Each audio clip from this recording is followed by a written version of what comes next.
Honorable Président de l'Assemblée nationale, Honorable Président du Sénat, Madame la Première ministre, chef du gouvernement, honorables députés et sénateurs, Mesdames et Messieurs les membres du gouvernement, Mesdames et Messieurs des corps constitués, Mesdames et Messieurs les ambassadeurs, chefs de mission diplomatique et représentants des organismes internationaux, Mesdames et Messieurs les chefs de corps et membres d'institutions supérieures de contrôle de divers pays, Mesdames, Messieurs, distingués invités. C'est avec honneur et surtout une profonde espérance que je m'adresse à vous en cette journée internationale de lutte contre la corruption placée sous le thème « La mobilisation de la jeunesse dans la lutte contre la corruption ». Permettez-moi d'abord de saluer chaleureusement la présence et l'engagement du Forum des inspections générales d'État et institutions assimilées.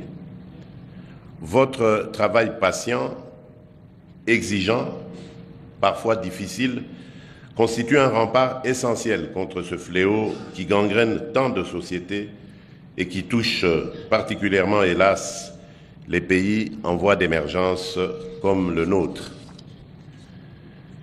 La corruption n'est pas une simple entorse administrative, elle n'est pas un détail dans la gestion du bien public. Elle est une perversion morale et sociale, un affaiblissement insidieux de nos institutions, un détournement continu du destin collectif. Elle mine la crédibilité de l'État, sape la confiance mutuelle qui doit exister entre gouvernants et gouvernés, et plus largement, elle brise l'élan même du développement. Dans un pays comme la République démocratique du Congo, riche de ses ressources naturelles, de ses hommes et de ses femmes, de son histoire, de sa jeunesse nombreuse et dynamique, la corruption constitue un frein cruel. Elle bloque les investissements constructifs, entrave l'amélioration des services publics, fragilise notre système sanitaire et éducatif, alimente l'injustice et creuse les inégalités. Il est d'autant plus douloureux de constater que, bien souvent, ce sont les plus vulnérables qui en payent le prix fort. La corruption détourne l'argent public de son but initial, qui est de construire des routes, des écoles, des hôpitaux, garantir un accès à l'eau potable, à l'électricité et à la santé ou à la justice. Les fonds destinés aux programmes de formation, aux initiatives en faveur de la jeunesse, se perdent dans des canaux opaques, privant ainsi nos enfants et nos étudiants du bagage dont ils ont besoin pour porter le flambeau du futur. C'est ici que la thématique choisie pour cette journée prend tout son sens. La mobilisation de la jeunesse n'est pas un simple slogan.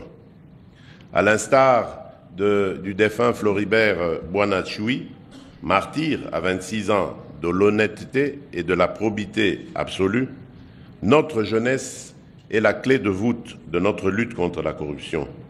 Elle en est la victime, mais elle doit et peut en devenir l'antidote.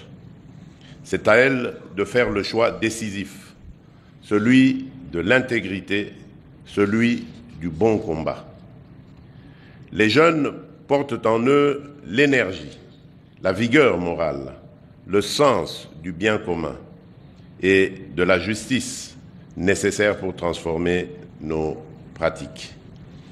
Ils constituent un vivier inestimable de citoyens éclairés, capables de s'opposer aux abus, de refuser les compromissions et de se former aux bonnes pratiques. En les impliquant davantage dans les actions de sensibilisation, dans la diffusion d'informations sur la corruption, dans l'évaluation des politiques publiques, nous leur donnons une place centrale dans la construction d'un avenir plus intègre. C'est dans cette perspective que j'insiste sur la primauté absolue des politiques de prévention. Sans nier l'importance de la répression et de la sanction qui demeurent indispensables pour rendre crédible notre combat, il faut comprendre que la corruption, comme toutes les pathologies sociales, trouve son ancrage dans les mentalités, dans les systèmes et dans les habitudes. La prévention, c'est l'éducation, c'est la formation, c'est l'instauration d'une culture de l'intégrité dès le plus jeune âge. La prévention, c'est aussi veiller à la transparence des procédures d'attribution des marchés publics, des nominations aux postes de responsabilité. La prévention, enfin, c'est l'informatisation, la digitalisation, le recours à des outils modernes de contrôle pour réduire l'espace dans lequel la corruption prospère. Mesdames et messieurs, distingués invités, dès mon avènement à la magistrature suprême, j'ai eu à cœur de redorer le blason de toutes les institutions et organes qui concourent à la lutte contre la corruption dans notre pays. J'ai ainsi apporté un soutien politique, légal et logistique renouvelé à la Cour des comptes, garantie du contrôle rigoureux des finances publiques. J'ai lancé au sein de mon cabinet l'Agence de prévention et de lutte contre la corruption, lui donnant les moyens d'investiguer, d'alerter, mais surtout de conseiller en matière de pratiques administratives saines. J'ai soutenu la cellule nationale des renseignements financiers pour qu'elle puisse dépister et signaler les transactions suspectes, pour qu'elle puisse dépister pour empêcher plutôt ainsi l'argent sale de circuler librement. Et j'ai appuyé l'Inspection générale des finances, ce corps d'élite dont les enquêtes rigoureuses ont permis de récupérer des sommes importantes détournées au détriment de l'État.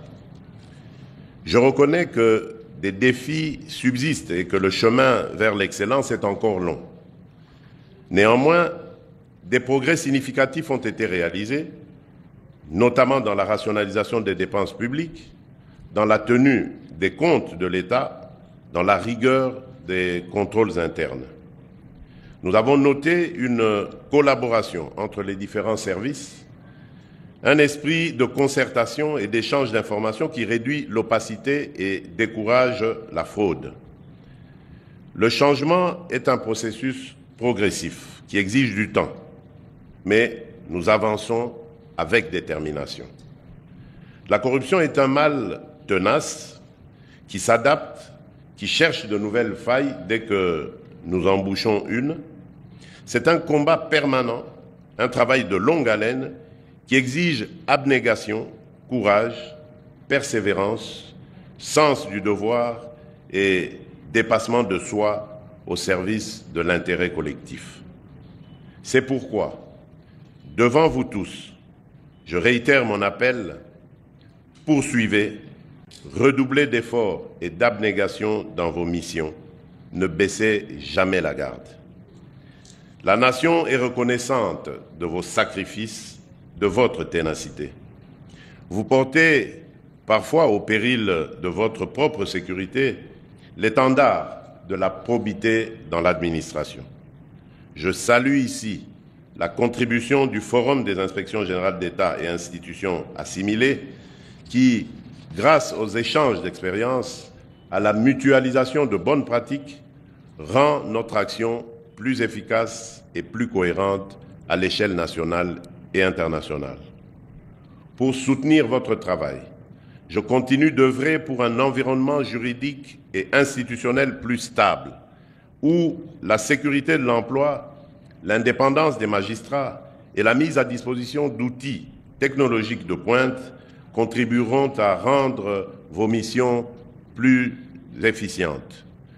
Je continuerai aussi d'impliquer la société civile, les médias, le secteur privé et bien sûr la jeunesse dans cette croisade. Car la lutte contre la corruption n'est pas le monopole de quelques-uns, mais un effort collectif. Chaque citoyen, qu'il soit fonctionnaire, commerçant, enseignant, militaire, politicien, élève ou paysan doit se sentir engagé dans ce processus. Mesdames et messieurs, distingués invités, la journée d'aujourd'hui est un moment d'introspection et d'engagement. Introspection pour mesurer le chemin parcouru et ce qui reste à accomplir, et engagement pour renouveler notre serment d'éradiquer le fléau de la corruption. Notre pays est sur la voie de l'émergence et nous ne pourrons réaliser pleinement son potentiel sans mettre un terme à cette pratique funeste. C'est un grand défi, je le sais, mais c'est un défi à notre mesure, car notre peuple, et particulièrement notre jeunesse, possède la force morale pour y parvenir. L'histoire de notre pays est marquée par des luttes acharnées pour la liberté et la dignité humaine. Relevons désormais ce combat contre l'injustice économique, contre la corruption, afin de donner à la République démocratique du Congo la place qu'elle mérite parmi les nations résolument tournées vers l'avenir. Que vive l'Afrique, que vive la République démocratique du Congo. Je vous remercie.